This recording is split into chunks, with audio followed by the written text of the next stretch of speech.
Ahorita estoy reconociendo algunos nombres, por ahí a Guille, colegas que también muy estimados, ya no tengo tanta memoria, pero veo a Rosario también veo por ahí. Así que para hacer un poquito de charla, quizás de repente escoja algún nombre y les haga alguna pregunta para la conversación. No es un examen, ¿eh? Entonces lo que se nos ocurra. Y luego ya presento las diapositivas. Por ejemplo, estoy viendo el rostro de Ana. Ana Rodríguez. Hola, Ana. Cuando decimos infancia es destino, ¿qué piensas con esa expresión? Hola Enrique, buenas noches. Infancia es destino, pues es de todo lo que nos deja marcado nuestra niñez, y cuando no lo hemos trabajado, pues lo venimos arrastrando en el hoy, en el adulto. ¿Cómo se nota que podemos venir arrastrando cosas de la niñez? ¿Qué cosas has visto en ti misma, en pacientes, en gente? Pues en mí misma, en mis inseguridades, he estado trabajando esa parte, eh, el miedo, o sea, con mi historia de vida de niñez, pues hoy me doy cuenta en el adulto qué es lo que me ha faltado trabajar. Creí que con dejar pasar el tiempo, creí que se iba a olvidar y que no iba a haber ningún problema, pero en el hoy, en el adulto, me doy cuenta que sí, que es muy importante y que todo eso que no trabajé en su momento, pues lo tengo que trabajar en el hoy.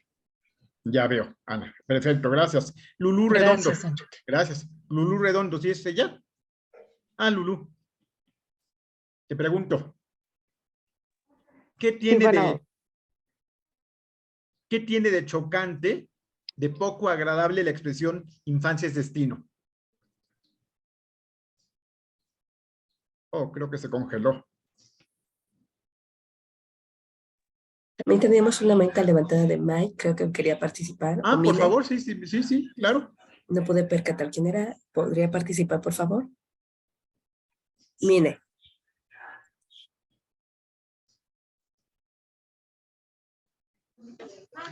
Bueno, yo quería comentar que la infancia, pues finalmente también nos inscribe en un guión de vida, ¿no? Con el cual estamos repitiendo ciertas condiciones. Ah, es lo que nos escribiste, Vine. Bueno. Hay algunos, Rita Nieto. Un par de comentarios más y empezamos. Ay, perdón, sí.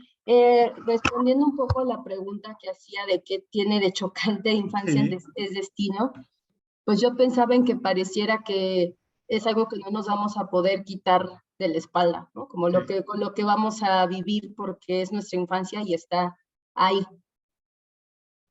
Eso es precisamente, Rita, cuando en las diversas corrientes de psicoterapia que han señalado que la infancia es destino, tiene un carácter determinista, ese es el principal aspecto que señalan, que suena a eso, a que te está determinando. Sin embargo, también conocer la importancia de las experiencias infantiles de adversidad te permite dos cosas. Uno, prevenirlas.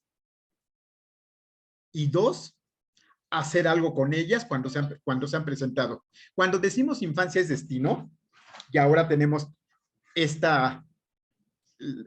el apoyo de las neurociencias, del estudio del cerebro, de las hormonas, el cortisol, la adrenalina, de todo lo que pasa en un pequeño, que ahorita lo van a ver que la biología, se los digo así, construye la biografía. Acuérdense de esta expresión y ahorita lo van a ver con uno de los... La biología construye la biografía.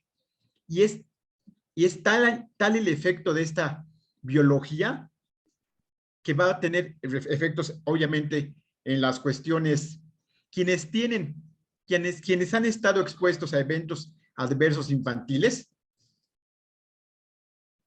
tienen mucho más posibilidades de que en el futuro desarrollen obesidad, depresión, intentos o conductas suicidas, asma, infartos, diversos padecimientos que, como ustedes están oyendo, son bastante graves. Van a ver qué tiene que ver. Ahorita lo van a entender en un pequeño video de cómo todas estas cuestiones que ocurren en el desarrollo temprano del niño van dejando una huella en el cuerpo que va a causar los problemas de salud, entre algunos de los que mencioné. Veamos este ejemplo. Creo que han Maestro, llegado ya más. no se ve su pantalla. No, todavía no estoy compartiendo. Veamos este ejemplo con el que quiero iniciar, de una persona que atendí hace algún tiempo.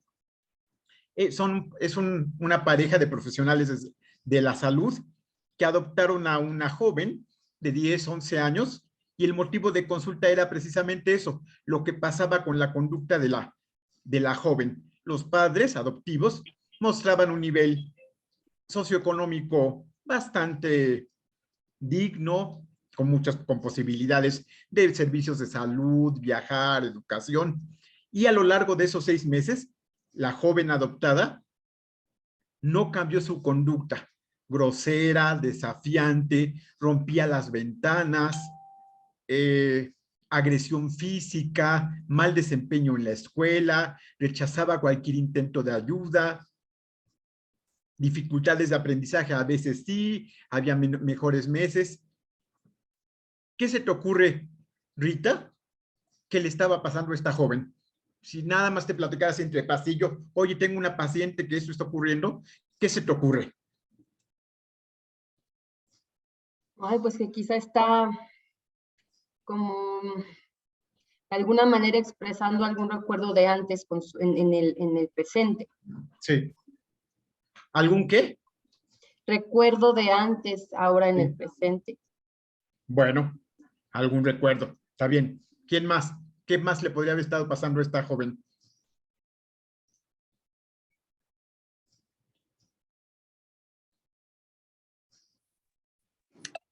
Pienso que vive a la defensiva, ¿no? Las personas que les ocurren cosas malas ya están predispuestas a que todo lo que venga de su entorno va a ser malo.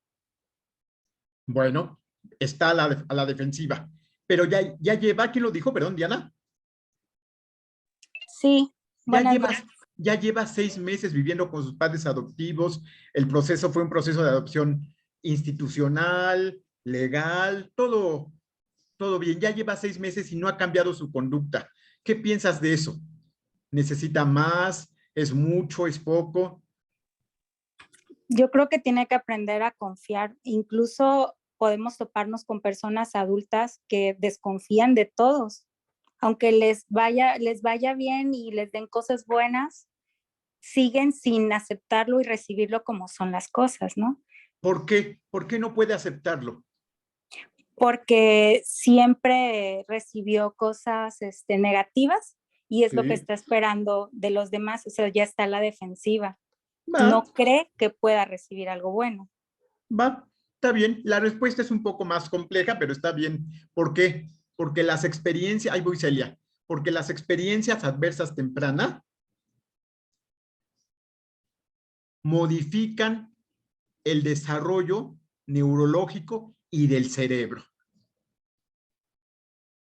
Esa es la respuesta. A eso se refiere con que infancia es destino. Porque ahorita lo van a ver en el video, en la explicación breve de la doctora. Porque todo lo que, cuando un adulto sufre una serie de adversidades, el cerebro ya está construido. Cuando un niño crece en un ambiente de adversidades, el cerebro no está construido. Se va a construir, así lo voy a decir, como Dios le dé a entender, o como el pobre pequeño lo logre hacer.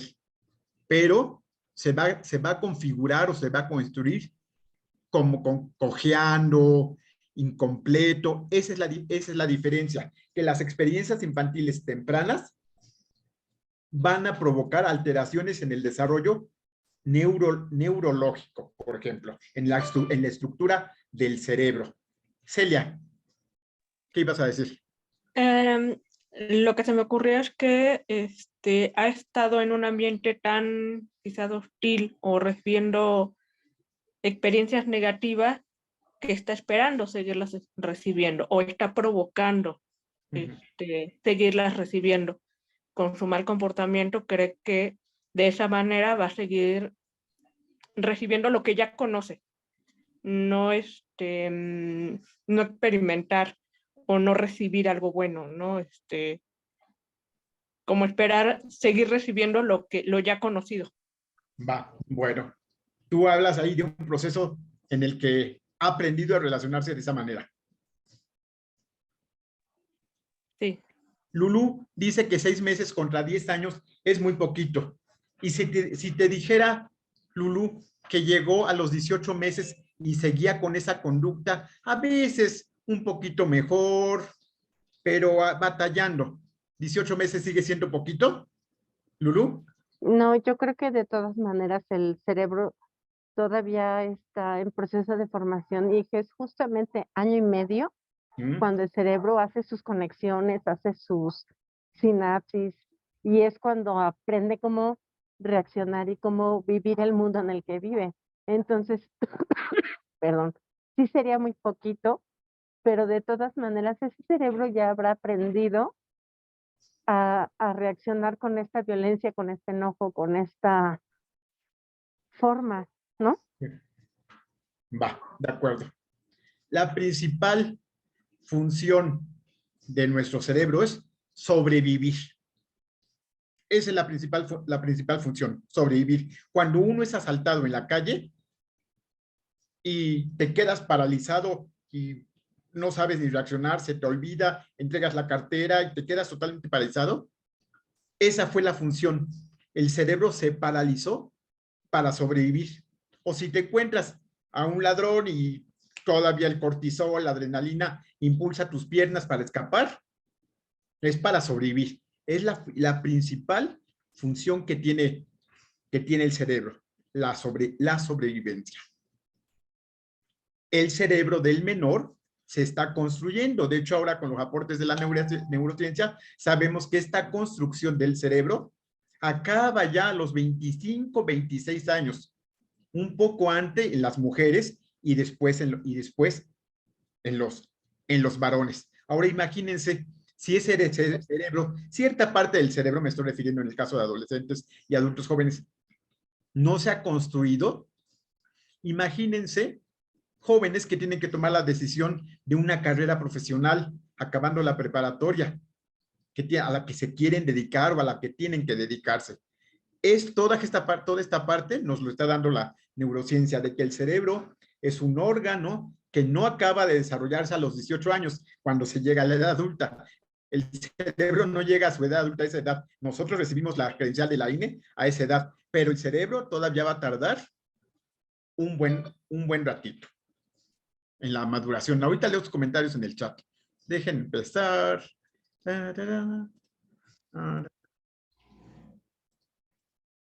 Bueno, el impacto de las experiencias infantiles adversas. Yo soy él. Ahí me encuentran en Facebook, ahí puedo contestar sus preguntas y materiales. A veces me tardo, pero les comparto lo que tenga, que puedan necesitar. En este código QR, como me ayudó mi secretaria, le dan el clic y van a encontrar las 2 lecturas que yo considero básicas quienes se quieren dedicar a comprender el efecto de las adversidades en el cerebro. El primero es de Felitti y el segundo texto que yo recomiendo es el de la doctora Nadine Burgess, el pozo más profundo. Estoy hablando, no mucho tiempo, estoy hablando de los inicios del 2000 y la doctora Burgess de los inicios del 2017, 2018 con estos libros. Ya sé que parece mucho tiempo el primero, pero este es a partir del cual con Vincent Felitti, con quien se empezó a estudiar el efecto de una infancia adversa en la salud. ¿Cómo quedamos que era aquí? Ahí nada más, doctor, ve que o le puede dar en presentación. Y ¿Y ya con eso lo ven? Sí, tiene que darle play ahí. Vio Pero que lo oyen, aparece. es lo que mete. ¿Sí se oye? Se escucha bien. No quiero que vean el video, Most of solo the kids I was seeing, 3 minutos van a everything ver. that I could, Desde el depend minuto 7. pulmonary or more. Oh, of course. Well, this isn't science. This is exactly Va. where the science comes in. We now understand better than we ever have before how exposure to early adversity affects the developing brains and bodies of children. It affects areas like the nucleus accumbens, the pleasure and reward center of the brain that is implicated in substance dependence. It inhibits the prefrontal cortex, which is necessary for impulse control and executive function, a critical area for learning. And on MRI scans, we see measurable differences in the amygdala, the brain's fear response center.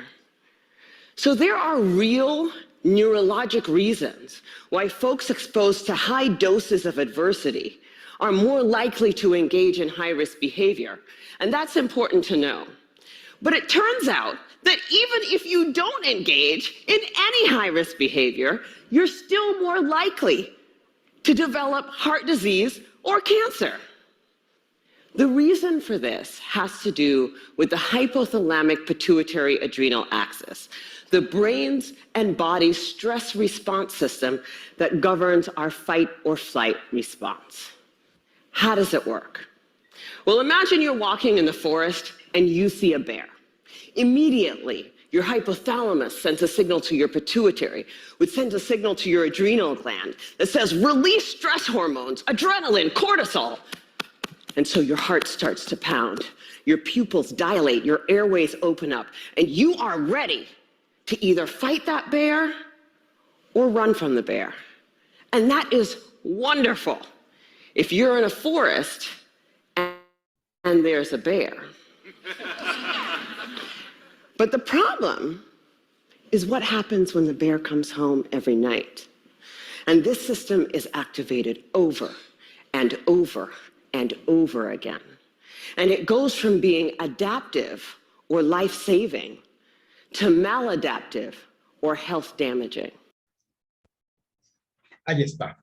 Es una brevísima explicación, hasta divertida, de el cerebro está diseñado para sobrevivir. Si nos encontramos a ese oso, claro que se ponen así, reacciona el cuerpo a partir de todo ese eje que menciona la doctora, de las hormonas que hacen que uno se ponga tenso, que ponga velocidad a las piernas, aumenta la frecuencia cardíaca, respiratoria, todo eso para escapar. Y eso está perfecto. Así se logra la sobrevivencia. Lo complicado está cuando ese oso se vive con ese oso. ¿Me explico? Ese ser que violenta, te maltrata, que te tiene descuidado, que amenaza tu bienestar, llega en todas las noches a cometer actos de maltrato, de cualquier violencia, la que se quieran imaginar.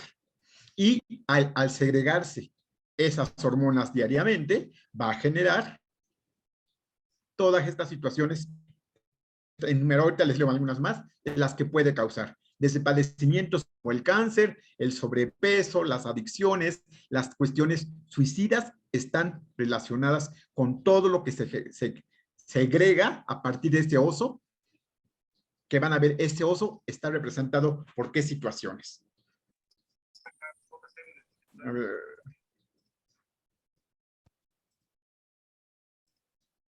Ese oso que amenaza el desarrollo de nuestros pequeños son, ahorita les digo por qué, la depresión materna, el abuso emocional y sexual, el abuso de sustancias, la violencia doméstica, la negligencia física y emocional, el divorcio, la enfermedad mental de las figuras cuidadoras o no tener un hogar.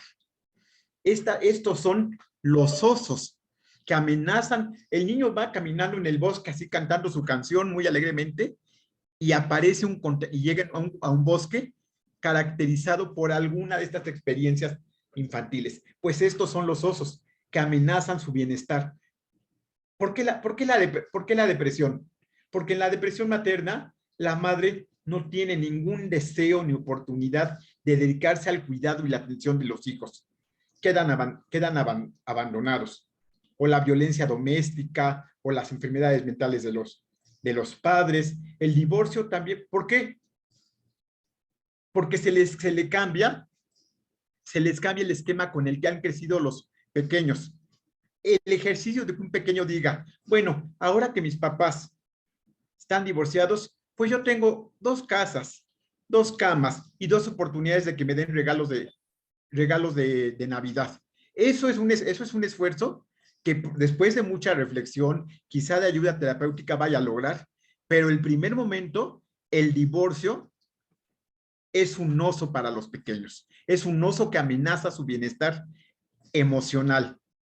Porque muchas veces los papás en el proceso del divorcio siguen aún divorciados, aún viviendo a lejanas distancias, la mamá del papá en casas distintas, sigue habiendo violencia o ataque o incluso usando al hijo para atacar como presa o como recompensa.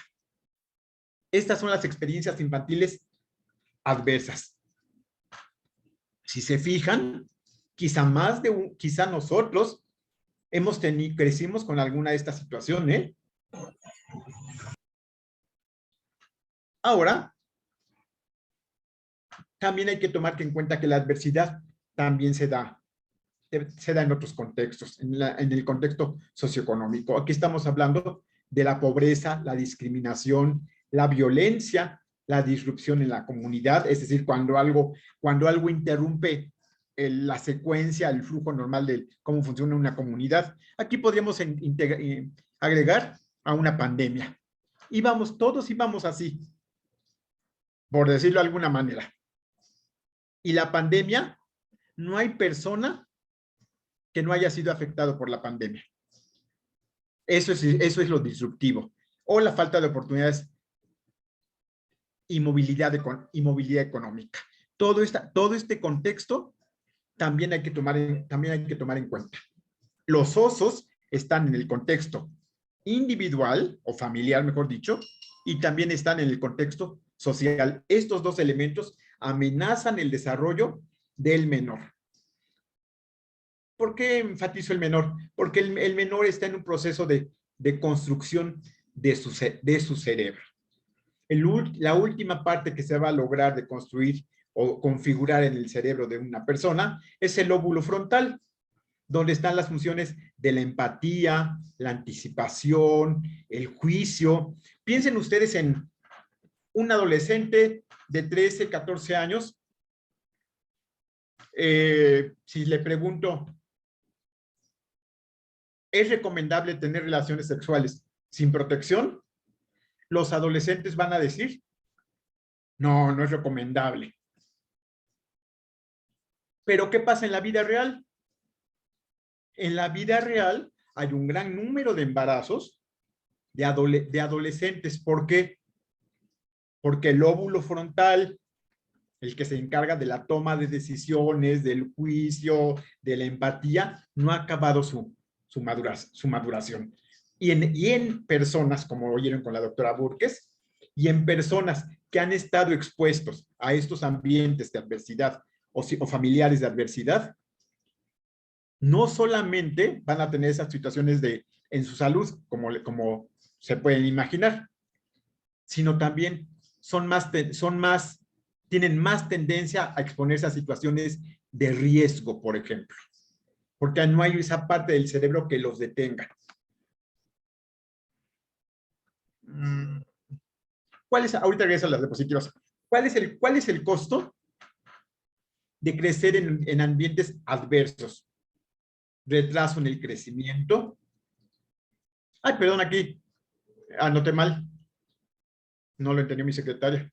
Deficiencias cognitivas o retraso, mejor dicho, retraso cognitivo, trastornos del sueño, complicaciones en la vida amorosa, dificultades en el aprendizaje, problemas de conducta, obesidad, bullying, embarazo adolescente, violencia y fumar u otras conductas de adicción. Lo que estoy diciendo aquí es que cuando encontramos nosotros como psicólogos o terapeutas un problema de aprendizaje, tendemos a pensar que algo no está funcionando bien en la inteligencia, en el método de enseñanza, en cómo ha adquirido ese conocimiento, en los materiales que está utilizando. Pero los estudios entre el impacto de las experiencias tempranas de adversidad nos hacen pensar que quizá haya que hacer una historia clínica más completa. ¿Cuál es el ambiente que ha predominado en el desarrollo de este niño que le está costando trabajo aprender?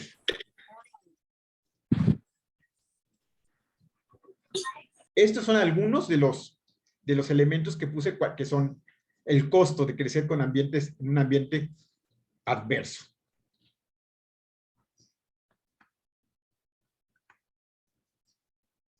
¿Por qué introduzco ahora el término estrés, que todos conocemos y que decimos que vivimos estresados? Hay una clasificación en estos textos que les recomendé de el estrés es una respuesta natural ante las situaciones que nos representan cierto desafío. Es una respuesta natural y positiva, incluso y cuando es moderada, cuando es corta. El estrés es parte de nuestros días. Cuando estoy por tomar un vuelo y voy tardísimo y llego al aeropuerto, ese camino al aeropuerto yo iba estresado, pero solamente fue una medida moderada y corta. No dio tiempo de que afectara el funcionamiento ni alterara el funcionamiento de mis órganos. Vean aquí la diferencia.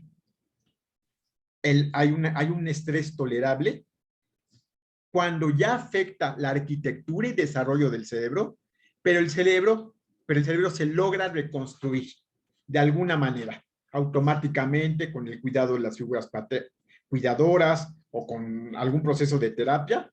Lo que pasó del estrés en el cerebro lo logra modificar. El problema viene cuando la amenaza es prolongada, frecuente y cuando no se puede controlar de parte del niño. Ahí sí va a generar una modificación en la estructura del cerebro. Aquí estoy refiriéndome a los ambientes adversos.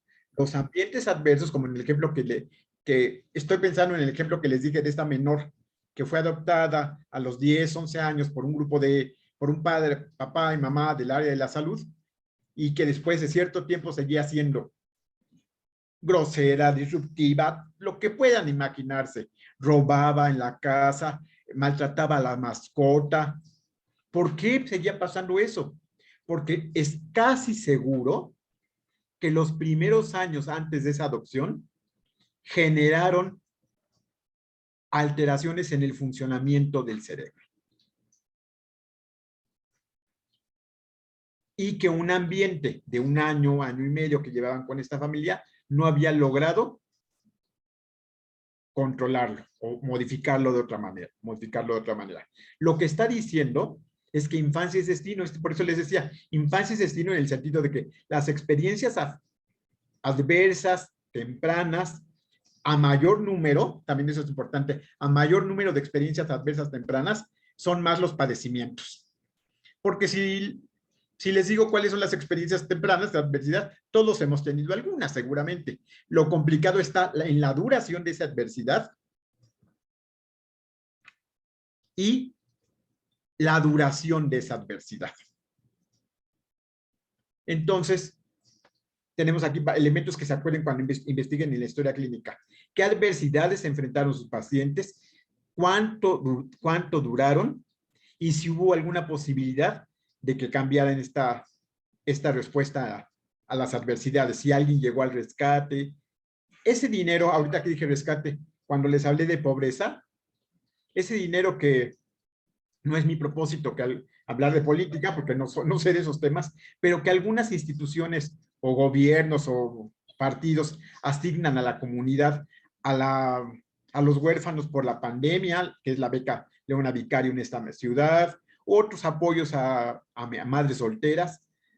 Son los intentos, no sé si lo hagan con intentos y tengan ese conocimiento, pero son los intentos de resolver por lo menos temporalmente esa situación de que tengan acceso a materiales, al uniforme, a que la pobreza no sea tan difícil. Yo sé, seguramente que no es la solución de la pobreza, pero son los intentos de que esa pobreza sea un poco más manejable.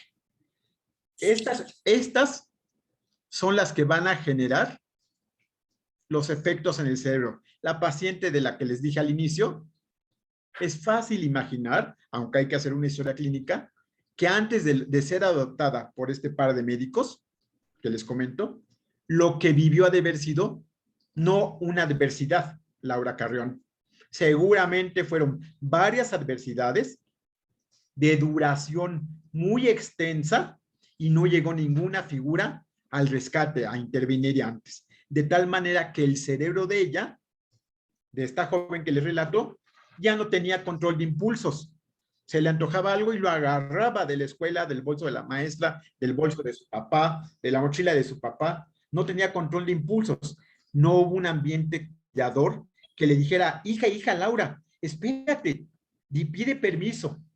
No tuvo un ambiente. ¿Por qué maltrataba a Laura? Fíjense para que vean la importancia de la parte cuidadora. El perro de mi paciente, cuando le corría, porque mi paciente le jalaba la cola, la oreja, la maltrataba. ¿Por qué hacía esto, Laura? Porque en el pasado no hubo alguien que le dijera, Laura, no le hagas eso al perro, le duele. Que cuando se dice eso a los hijos que hemos tenido pequeños con mascota, ¿qué estoy haciendo, Laura? En términos educativos y neurológicos. Hija, no agarres así al perro, ¿no ves que le duele? ¿Qué estoy haciendo, Laura? Pues les está guiando para saber cómo tienen que tratar a un animalito, o sea, enseñándoles, ¿no? O sea, que sienten. Le estoy enseñando, tratando de que se den cuenta de que el animal siente. Así es. Va, 2, le estoy diciendo que aprenda a controlarse. Así no, acarícialo de esta manera. Pero ¿cómo va a aprender un niño a tratar a un animal, a una mascota, si no hubo una figura cuidadora que le dijera así no o así sí?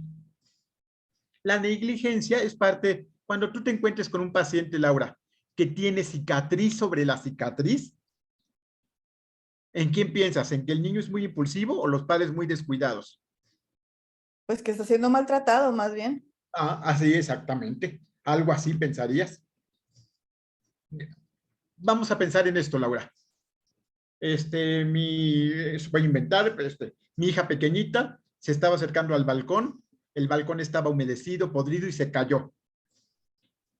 Y se rompió y mi hija cayó. Y te digo que el verano siguiente le ocurrió por segunda vez lo mismo. ¿Qué piensas? Se volvió a asomar, se cayó del balcón. ¿Qué piensas? Que hay negligencia por parte de la familia. O sea, si ya se castiga una vez, sí, pues se compone el balcón, ¿no? Y aún si no hay dinero para componer el balcón, pues se cierra definitivamente. Exactamente. Para todo eso son las experiencias de adversidad, la negligencia. Yo no la aventé por el balcón, pero dejé que se cayera. ¿Perdón? Pero dejó que se cayera de alguna manera. O sea, no a propósito, pero no hizo nada por impedirlo. La segunda vez no hice nada por impedirlo. Y la mayoría de nosotros, quiero pensar eso, que si pasara eso, yo cancelo ese balcón, Laura. Claro, si no tengo dinero, le pongo cinta canela y lo atravieso así, para que nadie se pase ya. Sí. Es todo eso. Eso es, si se fijan, son ejemplos más comunes de los que imaginamos. Todos hemos crecido con algún momento, cuando alguna enfermedad mental de nuestros padres, pobreza, maltrato, violencia. Pero ahora, imagínate cuando además la figura cuidadora es la figura que te hace daño. Piensa en el abuso sexual, Laura. Sí, pues que te arreglan. Ajá. Exactamente. O sea, que es horrible, o sea, de que el niño, o sea, en lugar de tener el apoyo de los padres, que es quienes los deben de cuidar, de proteger, o sea, son los principales agresores, ¿no? Así es. Eso representa que el cerebro se construya con que, ¿cuál es la principal función de los papás? El cuidado. El proteger y cuidar, Laura. La protección, sí, la protección. De hecho, nos sale natural. Si mi hija está caminando y se va a pegar, ¿han visto los videos donde viene un coche y va a girar y va a atropellar al niño y el papá entra y lo quita así lo quita del camino? esos Corre videos y que lo jala, sí. sí parecen increíbles. Bueno, en nuestras casas lo hacemos en forma menos dramática. Si yo estoy viendo que se le va a caer la maceta con mi Nochebuena a la hija, agarro a mi hija a super velocidad, Jala, ¿no? sin pensar si yo soy gordo, si me voy a romper la pata, ¿no? La principal función de los papás es proteger y cuidar. Gracias a esta protección y cuidado, el cerebro se construye y viene aquí una parte bien padre. Gracias a esa protección y cuidado, se construye el andamio de una buena vida para ese niño en el futuro. No lo asegura, Laura, desgraciadamente no lo asegura, pero lo hace más posible que haber sido un niño protegido y cuidado, en el futuro tenga más herramientas para enfrentar las adversidades. Como decía mi maestra, nosotros podemos hacer con nuestros hijos lo que sea, Laura. Puede escoger su nombre, puede escoger si se visten como mujer, puede escoger su religión, puede escoger lo que comen o no comen, pero hay una cosa que no puedo hacer, Laura. No puedo protegerlos de las adversidades a los niños, a mis hijos. En algún momento les va a tocar una adversidad. La idea del cuidado temprano es que cuando les toque esa adversidad tengan más herramientas para enfrentar la adversidad. Y un niño que creció en un ambiente cuidadoso tiene un andamio que le da más probabilidades. Un niño que creció en un ambiente donde su padre le hacía cosas espantosas sexuales, no le estamos dando ese andamio. De hecho, está creciendo en un ambiente de miedo, Laura. Va.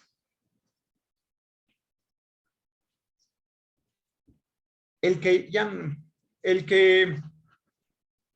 yo diga que infancia es destino no tiene el fin de asustarlos, no tiene el fin de decir que es una teoría pesimista, no, tiene al contrario dos propósitos.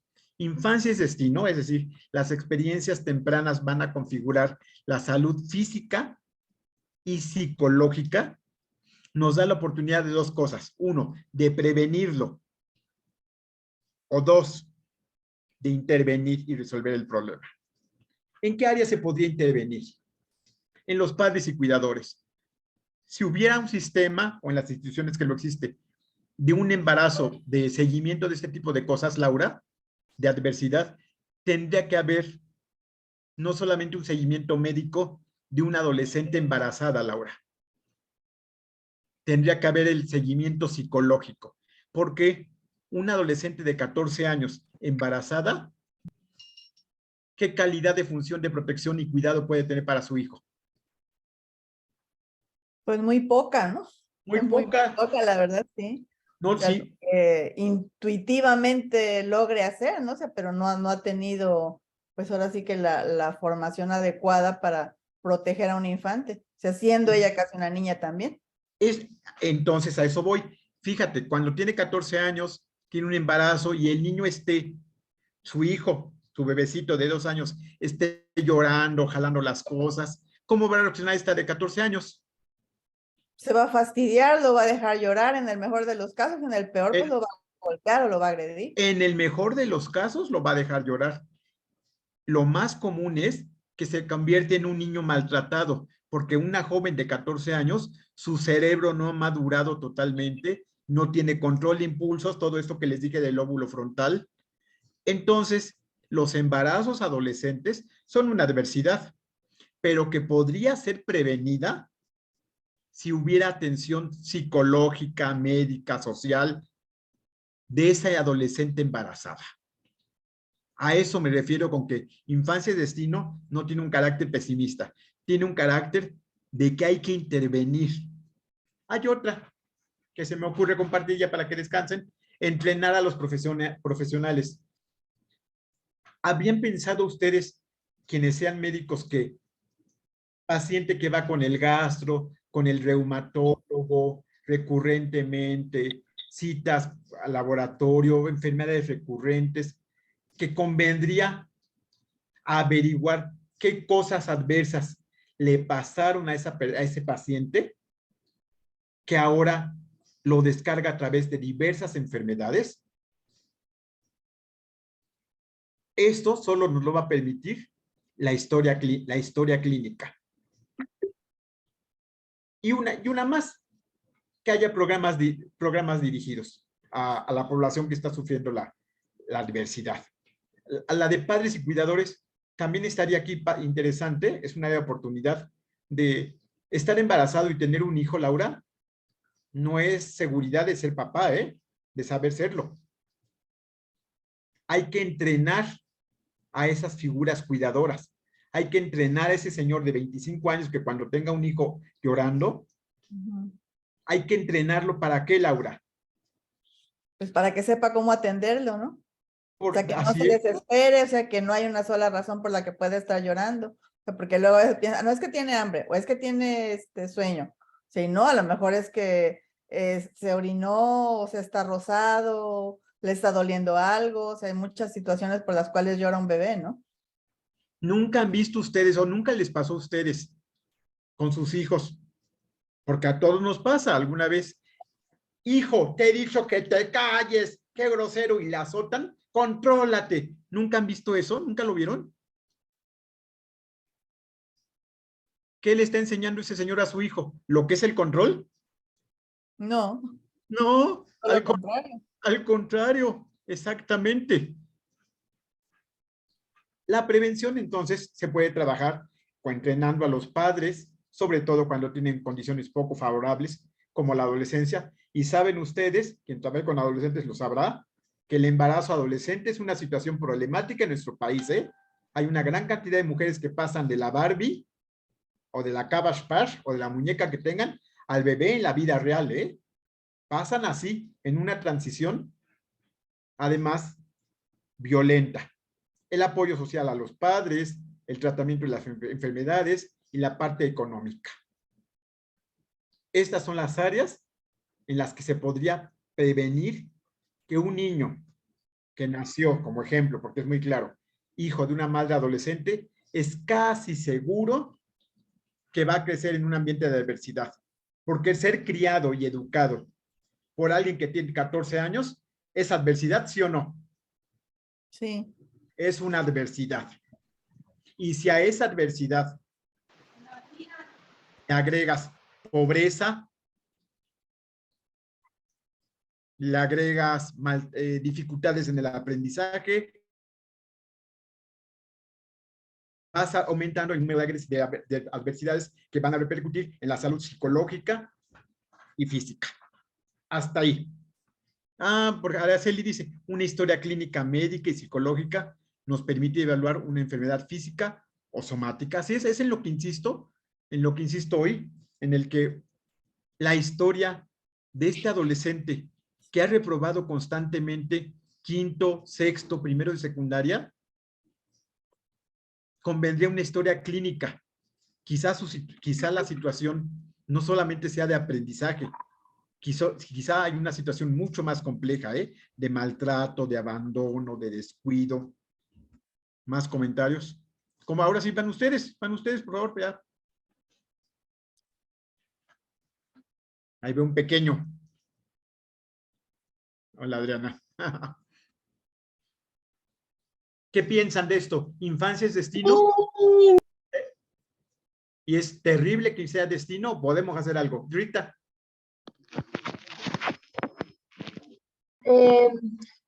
A mí esta frase la escuché hace tiempo cuando iniciaba justo ahí en la universidad, y a mí la verdad es que me hacía muchísimo sentido. O sea, también es algo en lo que creo, pero también creo que sí se puede modificar. Y creo que lo que más me resuena es el poder capacitar de alguna manera a las y los profesionales que trabajamos con niños y con adolescentes, ¿no? Yo estoy en un colegio donde trabajo con adolescentes y sí es bien complejo ver un poco su historia y esto de las chicas adolescentes, híjole, que cómo cambian de un momento a otro, ¿no? De tener al muñeco y después tener al bebé, y pensaba en cómo se puede modificar eso. A mí, yo sí me quedo con la frase, creo que yo soy del team de que infancia sí es destino, pero no de manera negativa y con lo que hay que cargar por siempre, ¿no? Así es, Rita. Acuérdense, vean el video completo. el video, lo pueden sacar, ya se lo envía a la Universidad Veracruzana el texto. Véanlo completo, el libro de la doctora Burques, y ahí explica exactamente lo que hace la adrenalina y el cortisol. Se necesita ahorita cuando estoy escuchando la alarma sísmica, mi cuerpo reacciona como con tensión. ¿Para qué? Si estoy sentado, la tensión, ¿qué hace? Pues para sobrevivir, para correr. Para pararme y correr, aunque esté todo ¿cómo se dice? Desparramado como panzón. Si oigo la alarma sísmica, me paro en friega, Rita. Sí, de hecho hay un libro que se llama ¿Por qué las cebras? Ay, se me acaba de olvidar, ¿por qué las cebras no tienen? Ay, se me fue el nombre, pero habla de esto, de cómo el estrés que los animales generan para sobrevivir cuando un león va a cazar a la cebra hace que se generen todas estas sustancias y lo relaciona con el estrés, justo como lo acaba de explicar. Y ahorita que decía lo de la alerta sísmica, cuando suena, yo siento en el cuerpo cómo me recorre algo hasta las piernas. Qué bueno. Y se me acelera la respiración y siento así mis piernas que me tiemblan. O sea, sí es algo incluso físico que se puede sentir, ¿no? Qué bueno que lo mencionas. Una vez que apareció el ambiente adverso repetitivo y cambió el ambiente, como esta niña que fue adoptada en otro ambiente de mejor calidad educativa, afectiva, etcétera, el cerebro no logra diferenciar. ¿Qué crees que me pasa, Rita? A mí no me gusta la alerta sísmica. Le tengo bastante respeto. Y cuando me dice mi hija, mira la alerta sísmica aquí en este video, me está diciendo que es un video. ¿Y cómo crees que reacciona mi cuerpo, Rita? Pues así como cuando suena realmente la alerta sísmica, con la misma sensación, ¿no? Pero mi hija me dijo que es un video. ¿Por qué? ¿Por qué no puedo hacer eso?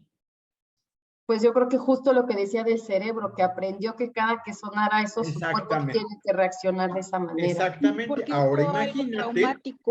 Ahora, así es. Ahora imagínate a alguien que fue golpeado constantemente de los 0 a los 10 años y que fue adoptado en un ambiente mejor. Cuando el papá la toca así, ¡ay, ay, me duele! ¿Qué pasa? Sí, pues lo mismo que la alerta sísmica, ¿no? No logra, exactamente. Lo que quiere decir que cuando se presentan este tipo de trastornos, tienen que ser trabajados en forma multidisciplinaria. Aquí pone alguien, no sé quién puso, Mariana. Ver al paciente en las 3 esferas, biopsicosocial. Quienes trabajan con la adversidad me han enseñado, le falta un área aquí. ¿Cuál creen ustedes? Espiritual. La espiritual, exactamente. Exactamente, no oí quién lo dijo, pero la espiritual tiene que ver con Dios, pero no tiene que ver con Dios, ¿eh? La espiritual se refiere a la capacidad de autocontrolarse, de tener esperanza, de confiar en el futuro, todo lo que todos nosotros decíamos con la pandemia en su peor momento, pero un día la pandemia va a pasar. ¿No lo dijeron eso alguna vez ustedes?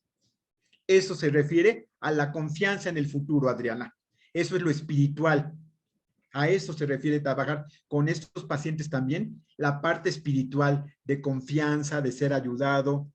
De hecho, aquí lo pone aquí, Harumi, hasta la mínima acción que implique levantar la mano puede desencadenar. Exactamente, Harumi. Yo le hago así a mi hija adoptiva y que fue maltratada. Oye, pásame un vaso que está ahí, un cerebro con adversidad. ¡Ah, me vas a pegar! ¡Ah! Y grita, y no solamente, sino que su cuerpo segrega cortisol y adrenalina y frecuencia cardíaca y respiratoria. Porque yo solo le iba a decir, pásame el vaso de agua que dejé ahí. Así es, Harumi. Y un comentario más, ya para que descansen. Y yo también debo descansar para cumplir mis 2 horas que me dijo el doctor que puedo trabajar. Porque como ven, me tocó un poquito complicado mi salud. A ver si hay otro comentario. El nombre del libro. El nombre del libro está en el video que se los enviará, me imagino, a Ana María. El artículo que incluye ahí es de Felitti de hace unos 40, no, pero de hace unos 20 años sobre cuál es el impacto de la adversidad en la salud física. Y el otro libro de la doctora Burques, El pozo más profundo, y cómo resolver e intervenir en situaciones de este tipo. Y descansemos. ¿Qué opinas de EMDR? Es una de las terapias más reconocidas por la Organización Mundial de Salud, Rosario, para este tipo de situaciones, porque ayudan por medio de los movimientos oculares al autocontrol. En términos muy generales, pero opino que es una de las posibilidades que se están utilizando. ¿Qué se hace con niños con adversidad? Se hace psicoterapia, se hace arteterapia, se hace yoga. Son tratamientos que recurren a lo multidisciplinario y ya me callo la boca porque sigue Adriana y descansamos. Listo, Adriana. No, yo nada más saludarte y decirte gracias por estar aquí y por toda tu fuerza y entereza y todo. Y el mamá. Era saludarte. Gracias, Adriana. Pues sí, ya aquí. Ya ando. Poquito a poquito, porque me dijo el doctor que de poquito en poquito me dijo el doctor. Pero bueno, ya. Gracias. ¿Algún comentario más para cerrar? ¿Alguna duda? Solamente habían puesto una pregunta al principio, doctor, que si esto era desde el vientre materno. No encuentro la pregunta.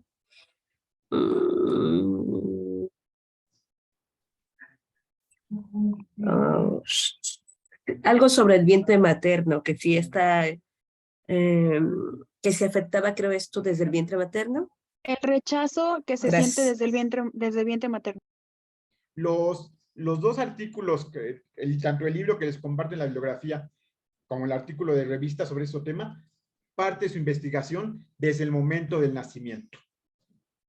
Es el material que estoy compartiendo hoy. Sin embargo, sabemos, no está incluido en la bibliografía, sin embargo, sabemos que la adversidad que experimenta la mujer embarazada, de alguna manera, es registrada por el bebé en útero. Pero ese es otro tema más complejo todavía, pero en el que cada vez hay más evidencias. Se sabe que los bebés escuchan la voz más fácilmente, la del varón que de la mujer. Ese es otro tema que un día les comparto. Pero ahorita estamos partiendo del embarazo, del nacimiento, hacia adelante. Irma, Guille, ¿alguna duda, comentario? ¿Quién más aguantó la hora completa? A descansar ya todos. Dafne. ¿Quién más? ¿Quién más veo por ahí caritas? Karumi.